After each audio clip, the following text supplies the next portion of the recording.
ನಮಸ್ಕಾರ. ಬಗ್ಗೆ ಪುನಃ ತೀರ್ಸೋಕ್ಕಾಗುತ್ತೆ ಅಂತ ಒಂದು ಚಿತ್ರ. ಈ ಒಂದು ಸಿನಿಮಾದಲ್ಲಿ ನನಗೆ ಮುಂಚೆನೇ ಒಂದು ನಾಯಕ ನಟನಾಗಿ ನಾವು ಸಿನಿಮಾ ಮಾಡಿದ್ದೀವಿ.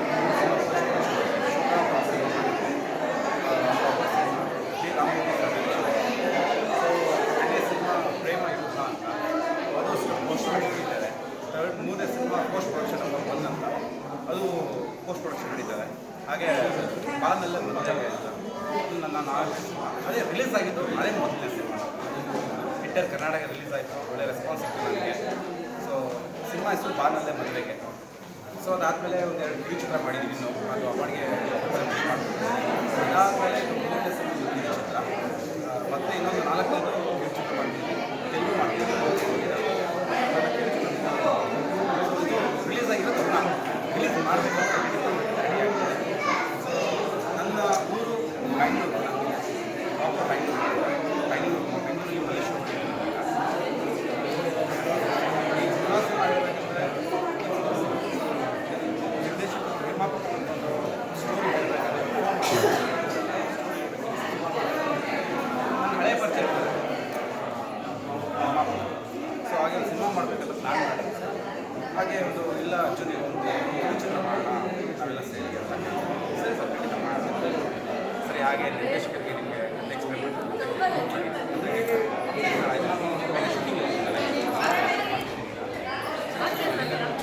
ಹಾಗೆ ನಿರ್ದೇಶಕರಿಗೆ ಕಾಲ್ ಮಾಡ್ತಾರೆ. ಸರ್ ನಿಮಗೆ ಸ್ಟೋರಿ ಎಕ್ಸ್ಪ್ಲೇನ್ ಮಾಡಬೇಕು. ಸರಿ ಸರ್ ಆಯಿತು ಎಕ್ಸ್ಪ್ಲೇನ್ ಮಾಡಿ. ಇಲ್ಲ ಸರ್ ನೀವು ಶೂಟಿಂಗ್ ಮುಗಿಸ್ಕೊಂಬಿಡಿ ಆಮೇಲೆ ಎಕ್ಸ್ಪ್ಲೇನ್ ಮಾಡ್ತೀನಿ. ಸರಿ ಸರ್ ಆಯಿತು ಮುಗಿಸ್ಕೊಂಡು ಕತೆ ಆರಾಮಾಗಿ ಕೇಳೋಣ.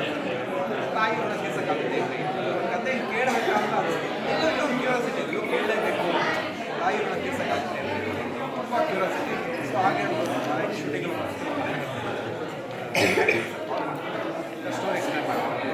ಡೈರೆಕ್ಟಾಗಿ ಮೀಟ್ ಮಾಡೋಕ್ಕಾಗಲ್ಲ. ಫುಲ್ ಎಕ್ಸ್ಪ್ಲೇನ್ ಮಾಡ್ತಾರೆ. ಅರ್ಧ ಗಂಟೆ ಎಕ್ಸ್ಪ್ಲೇನ್ ಮಾಡ್ತಾರೆ. ತುಂಬಾ ಇಷ್ಟ ಆಗುತ್ತೆ.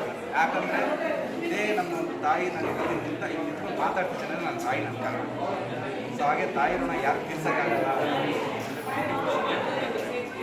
ತುಂಬ ಖುಷಿ ಆಯಿತು. ಪುನಃ ಒಂದು ಸಿನಿಮಾಗೆ ನಮಗೆ ಅವಕಾಶ ಕೊಟ್ಟಾಗ ನಮ್ಮ ನಿರ್ಮಾಪಕರು ಸತೀಶ್ ಒಳ್ಳೆಯ ಅವರು ಥ್ಯಾಂಕ್ ಯು ಸೋ ಮಚ್ ಹೇಳ್ತೀನಿ. ಹಾಗೆ ನಮ್ಮ ನಿರ್ದೇಶಕರು ಅಭಿಮಾನ್ ಸರ್ ಅವರು ತುಂಬ ಥ್ಯಾಂಕ್ ಯು ಹೇಳ್ತೀನಿ. ಒಳ್ಳೆ ಡೈರೆಕ್ಷನ್ ಮಾಡಿದ್ದಾರೆ. ತುಂಬ ಚೆನ್ನಾಗಿ ಮಾಡಿದ್ದಾರೆ.